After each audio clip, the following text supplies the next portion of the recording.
Cheers guys, Epix911, welcome to the Elitist Geek, and today's episode on From Software. From Software is a game development company that absolutely passed me by in the 90s and the early part of the 2000s. In fact, they passed most people by in the 90s and early 2000s. They had some titles that people might remember. In fact, there's a mech game that got a decent degree of popularity. Whether good or bad is up for debate in a whole other video, and that's Armored Core for the PlayStation 1 in 1997. There's also a series of role-playing games called Lost Kingdoms 1 and 2, that were released, I believe, just on the Nintendo GameCube. 2002, 2003 for them respectively. There's another series which gave rise to what we're going to get into in a little bit, and that is Demon's Souls, Dark Souls, and Bloodborne, and that title is called Kingsfield. Now, Kingsfield went under the radar for most people, so don't feel bad about forgetting it or not having played it, because I, for one, didn't either. Most of their games, From Software's games, had never seen the light of day here.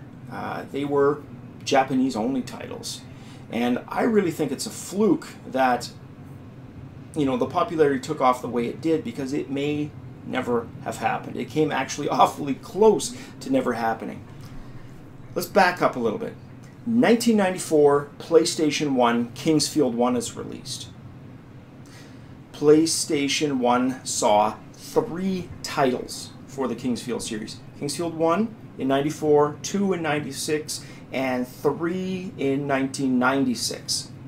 So we're talking 19 and 20 years ago. The game was an action RPG.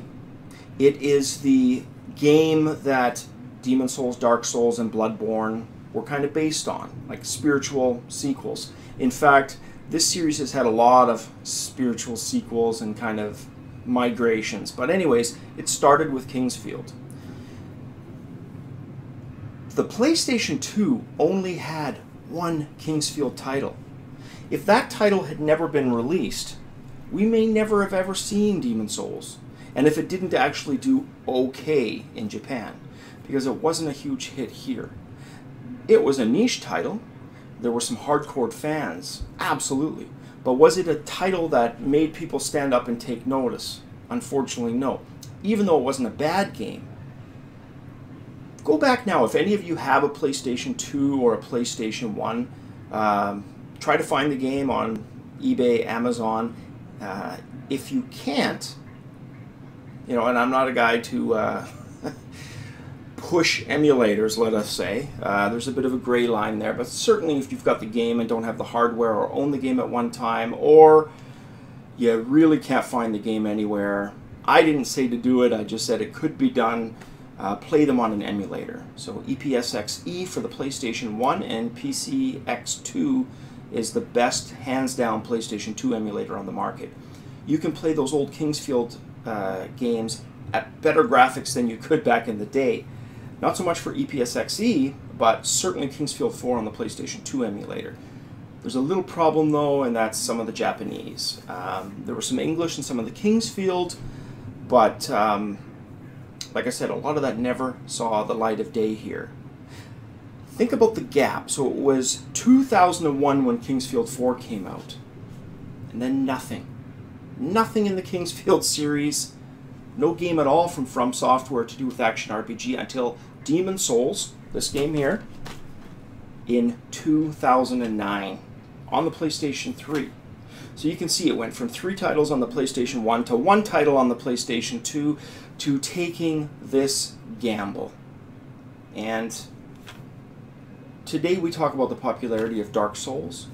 But if it had not been for this game here, there would be no Bloodborne, there would be no Dark Souls. That sounds like a Captain Obvious statement, but think about it in terms of how long it had been, right? It had been 8 years. From Software was taking a massive fucking gamble with this game. It was a gamble that they ultimately won, but they could very well have lost, and there may not have been a From Software to this day. They may have gone bankrupt. But something interesting happened with this game. People started playing it, and people started telling their friends about it. Because this game had something that a lot of the games in 2009 didn't have. Difficulty. Now that sounds like such an obvious fucking thing. Well, yeah, duh, games should be difficult. You know, you can choose normal, easy. Well, think about it this way. A lot of the games around 2009 and that have been coming out were uninspired. They were lead you, by the nose through a linear storyline with minimal input required. They were games that weren't terribly immersing, right? Then this game comes completely out of fucking left field and just blows people out of the water because it doesn't hold your hand. In fact, in Demon Souls, if you charged in like Conan the fucking Barbarian, right here, there's Conan right there, you were guaranteed, almost guaranteed to get your fucking ass handed to you. The game did not suffer fools. If you can get this game in a used bin, do yourselves a favor, grab it. And I'll explain why. But now Dark Souls 1 is with my kid, but I own it too. I've beat all the games in the series, and I've even gone back and played Kingsfield. Haven't beat them, but I've played them to test them, see what they're like. And shortly I'm going to be doing the same with Lost Kingdoms. But back to this. So Demon Souls used a hub system, similar to Bloodborne. And it was from that kind of nexus that you would go off into the different worlds, right? Well, the game was at its best, like I said, when you didn't charge in like Conan. When you took a step back and took the gameplay for what it was, a challenge. Because one thing that is absolutely fucking amazing about this title is if you take the time to delve into the lore of the game, much of which is experienced by you going through the game, not a storyline, but the atmosphere, the richness of the props, the setting, the combat, the monsters, the world.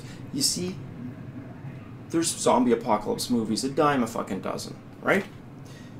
But this game truly, truly conveyed that sense of survival horror. And Resident Evil 4, in my opinion, is still one of the best games to give you that feeling, right? That it's you alone against this horrible, nightmarish fucking world. Well, Demon Souls takes the same angle, and you really feel that creepy atmosphere. It's you against almost impossible odds. And I say almost, because if you took the time to learn the combat, and didn't swing like Conan and charge in like a fucking, steroid rage-induced barbarian, you would notice something magical begin to happen. You started getting better. You started anticipating moves from your enemy better.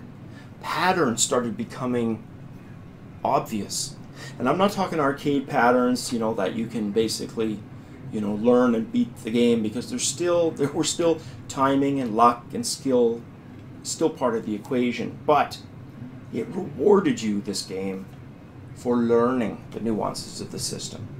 The more you rebelled, the more you tried to fight the game against those, its terms, the more the game just sits back, laughs, wipes its fucking hands, and adds you to the dead carcass pile. Because a game like this takes pleasure, absolute fucking pleasure, in seeing you die repeatedly. You get to a point when you're a veteran of these games that you honestly don't even care about dying. I mean, trust me, there's still times where I'm pissed off and I want to throw the fucking controller across the room and smash it and smash my TV and fucking rage quit. But if you fight that urge and you learn, the reward in this game is unlike any other series. It really, to me, conveys the massively multiplayer online in a single-player game, even though there's co-op, right? It gives you that feeling that boss fights are epic. And what it does is it takes a little bit of that MMO formula from, the EverQuests of the world and World of Warcraft, mixes it in with a little bit of Shadow of the Colossus and Monster Hunter. You know, you've got the crafting elements, a little bit of the Monster Hunter series, and the epic scale of mobs like Shadows of the Colossus. So that was Demon Souls. That's why it was so important. And lucky for us, word of mouth spread, you know, and the line usually went like, you know, if you're bored of easy games, why don't you try Demon Souls? Seriously, dude, it's fucking tough. Bro, you gotta try it. You know, it was brothers, it was friends, it was cousins. Try this game, it'll hand your ass back to you. And it got a cult following. And it still wasn't a mega blockbusting seller, but it was enough for From Software to be able to create Dark Souls. And like I said, I don't have Dark Souls 1 here. The case is with my daughter. But Dark Souls series took everything that was good, and it was, think of it as a spiritual successor. And I know that word gets thrown a lot, but Demon Souls was a spiritual successor to Kingsfield, and Dark Souls for Demon Souls, but matched it much more closely than Demon Souls matched Kingsfield. So they did away with the hub system and pretty much had a world that you could traverse, and again, that atmosphere of apocalypse, of you being alone, of the agoraphobia of traveling out in this world were all there. I was a little skeptical when Bloodborne was announced, and this here's Bloodborne. Skeptical in that I had seen the progression from Kingsfield to Demon Souls to Dark Souls, and I was worried, were they going to let the commercial, you know, aspect, the commercial success that they'd experienced get to their heads. And to my surprise, even though I would love this game on the PC, and I still hold out hope that it will show up, unlike Demon Souls, which never graced the PC, this was an exclusive. That was shocking. And I was a little worried about that, but in a way, it kind of allayed my fears that they were letting commercial success get to their heads. They weren't. They gave the Sony PlayStation community a game for them to enjoy. And it's kind of a bold, smart move, and who knows what happened behind the scenes, what kind of money, you know, was from software given by Sony for the exclusive. But damn right, if you were an Xbox 360 owner and you enjoyed Dark Souls 2, and you know you're not going to get this game, well, you're probably at some point going to want to buy a PlayStation 4. And again, I'm not about fucking console wars. I've lived through that. I'm too old for this shit. Leave comments if you want on the console wars, but honestly, I don't have the fucking time for it. I've been there from Atari versus Intellivision, Commodore versus Atari, Apple versus PC, and consoles and Jaguars, and just you name it, I've fucking been there, tired of it, don't want to engage in it. But I can guarantee you that Xbox 360 and PC owners are going to take notice. So that was a brilliant tactic, but also, like I said, it meant that they didn't let it get to their head, at least on the surface. Then I bought the game and started playing it. And I know you kind of think a but might be coming. No but so far. There were things that concerned me at first. How were they going to do away with the shield mechanic? Was it going to ruin the game not having a shield mechanic? I don't think it has. I don't think it has. In fact, I think the Kingsfield, Demon Souls and Dark Souls in particular, took the shield mechanic almost to the limit. Are there more things you could still do with it? Probably. But the combat got a little stale, right? It became, especially if you were a tank, about blocking attacks, and there was a really high defensive element to the combat in Dark Souls 2. Bloodborne has done away with that. Not to say you don't need to be offensive, but it really takes the adage to heart that a strong offense is a good defense, because the game expects you to be much more aggressive. And there's a genius in that, because if you've played the previous titles, I think you're almost at a disadvantage going into this game, because you've been conditioned, and Pavlovian conditioning, theories abound. With the dog and the treats in terms of video game. Where am I going with that?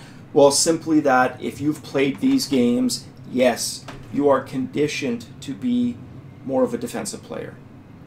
And I'm willing to bet that if you've never played the style of game and you jumped right into Bloodborne, it would certainly be an equal playing field, if not a slight advantage to the people who hadn't played the previous games in the series.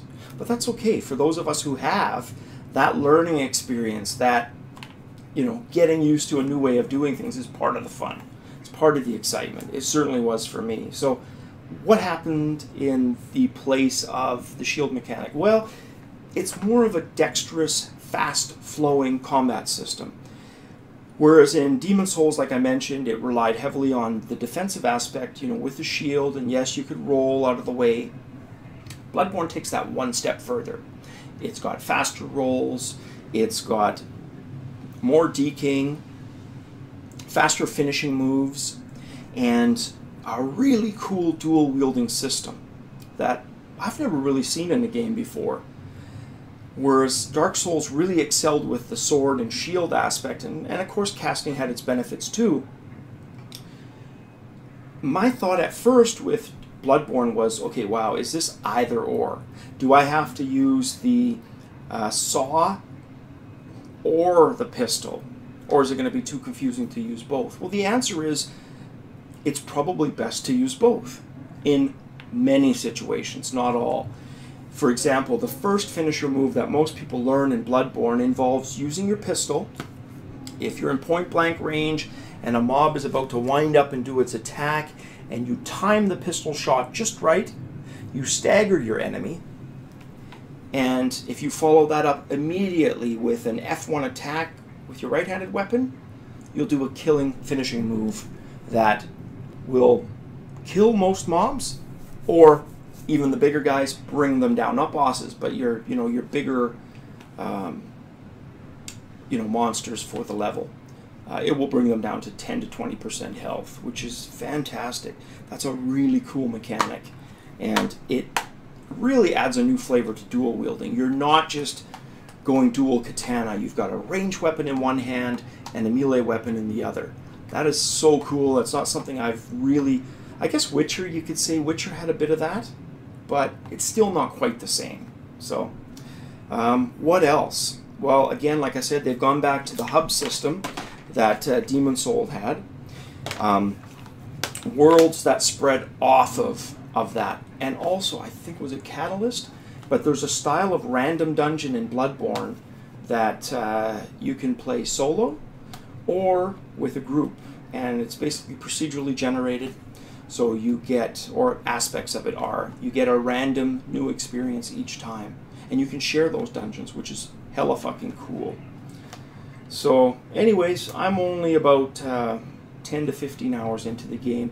I still haven't even got to the first boss because I'm just soaking it in. I'm really enjoying it. I'm going to do a playthrough series of it once I'm a little bit more comfortable with the game. But for now, it's just playing it, enjoying it, and hopefully sharing a little bit of the history of From Software with you guys, and just why I love this series so much, and why I'm so really stoked on Bloodborne.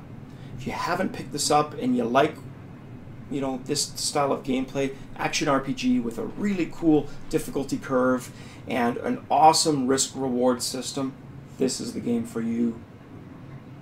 Run, don't walk to the nearest outlet and buy this game. It's that good. As always, guys, cheers. Really interested to hear what you think about Bloodborne, From Software, Kingsfield, you name it. Anything I had to talk about on this video, I'd love to hear it in the comments below. As always, guys, cheers. Till next time.